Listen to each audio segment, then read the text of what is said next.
গরমকালে সবচাইতে গুরুত্বপূর্ণ যে আমলটা সেটা হচ্ছে শীতল পানি মানুষকে পান করানো। এটা গরমকালে সবচাইতে বড় আমল। অনেকের বাড়ির সামনে ট্যাপ আছে, টিউবওয়েল আছে, একটা গ্লাস আপনি শিকল দিয়ে বেঁধে রেখে দেন যাতে করে মানুষ নিয়ে চলে যেতে না পারে।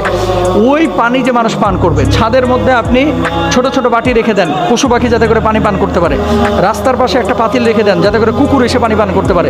মনে রাখবেন, একটা পিঁপড়াও যদি এখান থেকে খাবার নেয়, একটা কুকুর যদি এখান থেকে ঠান্ডা পানি পান করে, একটা মানুষ যদি ঠান্ডা পানি শীতল পানি পান করে, ছাদের উপর থেকে কাক, শালিক, এই সমস্ত পাখিগুলো যদি পানি পান করে, আল্লাহ সুবহানাহু ওয়া তাআলা এই পানির ওসিলায় আপনারা মাফ করে দিতে পারে। সুবহানাল্লাহ।